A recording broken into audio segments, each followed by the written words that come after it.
আচ্ছা, গ্রুপে একটা কথা হচ্ছিল বিজনেস বা যে কোনো একটা আইডিয়ার নাম নিয়ে। তো নাম সিলেকশনের ক্ষেত্রে অনেকে বলছিল যে ডোমেইন ফাঁকা আছে কিনা, এটা সেটা। তো এখানে বিষয় হচ্ছে যে বিজনেসে যে কোনো একটা আইডিয়ার একটা ব্র্যান্ড হিসেবে দাঁড় করাইতে হলে, বা ব্র্যান্ড এমন একটা জিনিস যেটা একটা নামে হইতে হবে এবং মানুষ যাতে সহজে সেটা মনে রাখতে পারে, এবং গুগল ক্রোমে আসার পরে একবারে সার্চ দিয়েই যেন অনলাইন প্রেজেন্সটা নিশ্চিত করতে পারে একটা নামেই। তো আমরা হয়তো অনেকেই জানি যে প্রত্যেকটা প্ল্যাটফর্ম, প্রত্যেকটা সোশ্যাল মিডিয়ার একটা ইউনিক আইডি থাকে, যে আইডির মাধ্যমে আমাদেরকে আইডেন্টিফাই করে যে আমি সেই ব্যক্তি। তো ফেসবুক, ইনস্টাগ্রাম, প্রত্যেকটা সোশ্যাল মিডিয়ায় এই ইউনিক আইডিগুলো চেঞ্জ করে নিজের প্রতিষ্ঠানের নামে দেওয়া যায়। যেমন এখানে দেওয়া আছে facebook.com.aroutfitbd।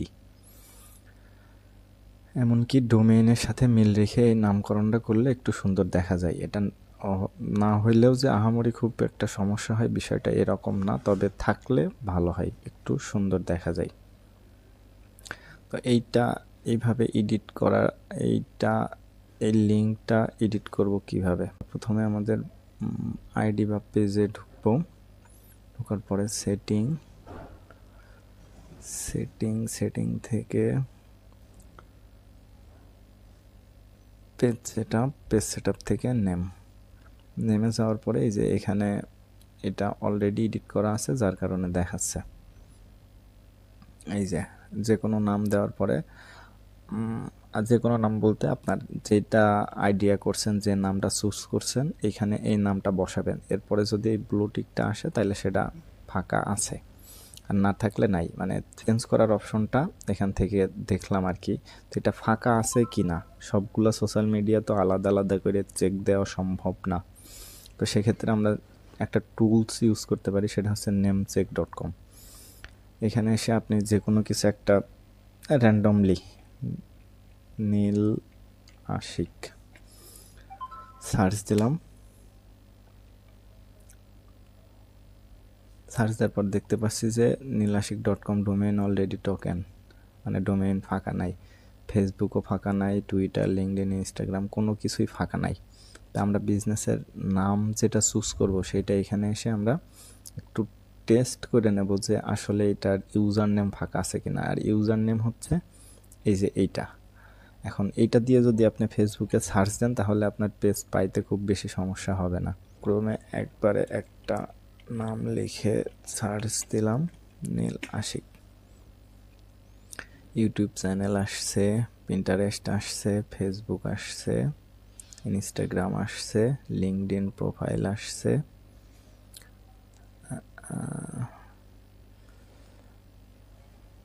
মোটামুটি নীল আশিক ইউজার নেম দিয়ে যেগুলো খোলা আছে সবগুলো এখানে চলে আসছে।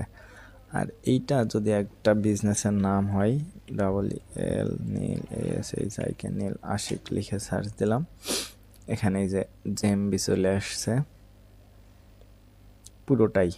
তো এই যে যাতে যে কোনো কাস্টমার আমার ব্র্যান্ডের নাম লিখে একবারে সার্চ দিলে যাতে আমাকে পায়, এই কারণেই মূলত এই ইউজার নেম এবং ডোমেইনটা সেম নামে করতে হয়। তবে এখন যদি ফাঁকা না থাকে সেক্ষেত্রে কি করতে পারি? সেক্ষেত্রে এই যে এখানে দেখবেন এয়ার আউটফিট, এখানে দেখেন এয়ার আউটফিটের শেষে বিডি যুক্ত করা আছে। এমনকি এখানে ইনস্টাগ্রামেও এয়ার আউটফিট বিডি। তো আপনারা যে নামটা চুজ করছেন ওই ইউজার নেমটা যদি এইখানে সার্চ দিয়ে নেম চেকে সার্চ দিয়ে না পান, ফাঁকা না পান, তাহলে তার সাথে বিডি বা যে কোনো একটা লেটার যুক্ত করে সেটা দেখতে পারেন। এটা একটু স্ট্যান্ডার্ড মানের মনে হয়, কারণ এক নামে আপনার সবগুলো সোশ্যাল মিডিয়া আসবে একটা ওয়ার্ডের মাধ্যমে। অর্থাৎ একটা ওয়ার্ড লিখে যদি এখানে সার্চ দেওয়া যায় তাহলে সবই চলে আসবে। যেমন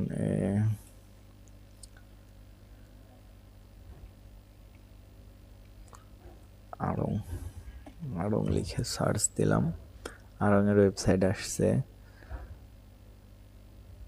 জেএমবি আসছে। আড়ং-এর উইকিপিডিয়া আসছে, আড়ং-এর ফেসবুক পেজ আসছে, অর্থাৎ তাদের যা যা আছে সব এখানে। যদি ভাইয়ার নাম লিখে সার্চ দিই, নিচে দেখেন তার ওয়েবসাইট আসছে, ইউটিউব আসছে, ইনস্টাগ্রাম আসছে, প্যাসিভ জার্নাল আসছে।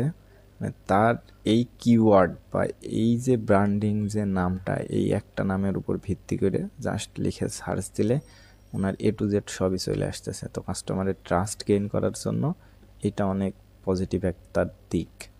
তবে যে যে নাম চুজ করছেন ওটা যদি ফাঁকা না থাকে তাহলে এখান থেকে একটু চেক দিয়ে যদি দেখেন ফাঁকা না থাকে তাহলে সেটা একটু চেঞ্জ করতে পারেন।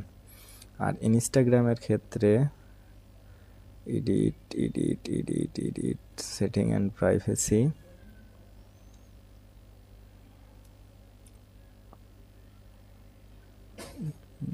পার্সোনাল ইনফো,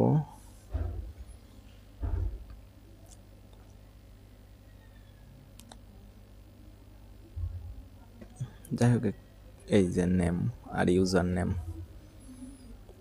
নেমটা এই যে এখান থেকে চেঞ্জ করে নিতে হবে বা চেঞ্জ করে নিতে পারেন যে যে নামটা চুজ করছেন।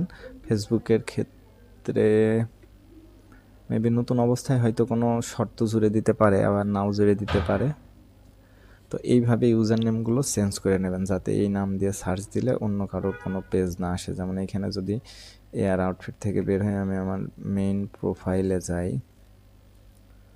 যাওয়ার পরে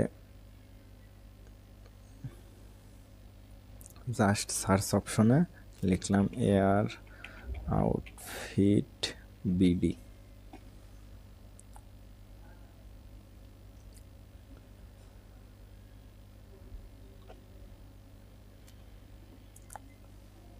এয়ার আউটফিট বিডি সার্চ দিলাম। এই যে দেখেন এখানে চলে আসবে আশা করতেছি।